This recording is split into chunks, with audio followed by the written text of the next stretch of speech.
Salut, moi je suis Alexandre Ball, je suis directeur général de Melty Group. On a la chance d'être considéré comme un groupe innovant. C'est difficile pour moi de parler de l'innovation parce que je ne sais pas si on est vraiment, mais ce qui est intéressant en tout cas, c'est qu'on s'est toujours rendu compte, nous on est un média, donc dans le domaine du web, c'est un écosystème qui est en mouvement perpétuel, et on s'est rendu compte que si on n'était pas capable d'avancer et d'évoluer, forcément on allait finir par stagner et reculer. Donc je pense que l'innovation, de manière générale, c'est avant tout un état d'esprit pionnier.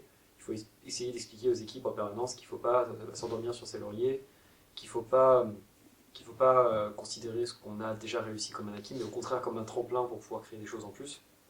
Et on travaille, nous, justement, vraiment avec les équipes, à leur montrer qu'il ne faut pas tomber dans cette espèce de routine, mais au contraire, il faut toujours aller plus loin, plus haut, parce que si c'est pas toi qui le fais, c'est les autres qui vont le faire.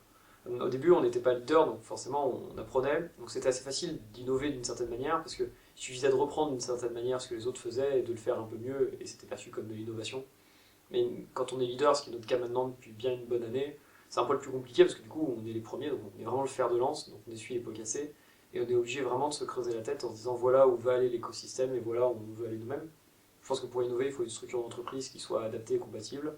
Nous on utilise ce qu'on appelle une architecture unifiée, c'est-à-dire qu'on n'a pas plein de profils différents, mais des profils qui font plein de choses, ce qui permet du coup d'avoir un plus gros partage d'expérience, plus gros partage de valeur.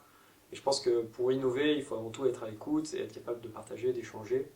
Je me suis rendu compte que souvent les meilleures idées, c'était des idées qui au début étaient des mauvaises idées, mais mélangées à d'autres idées qui étaient mauvaises, finalement ça finissait par en donner des bonnes qu'on a réussi à appliquer.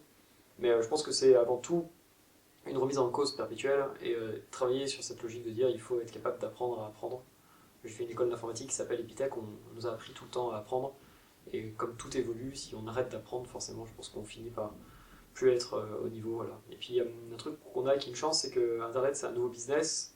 Malheureusement, dans une période de crise, les périodes de crise et les périodes de tension comme celle-là, c'est souvent les moments où les gens sont un petit peu acculés, c'est les moments où du coup forcément il y a les meilleures idées, parce que je pense que finalement les meilleures idées, les meilleures innovations, les meilleures ruptures se font quand on n'a pas tellement le choix et qu'on est obligé d'innover et de créer des choses.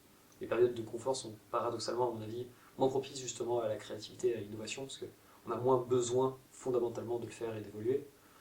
Mais c'est des choses qui sont intéressantes et dont il faut se rappeler, c'est important je pense.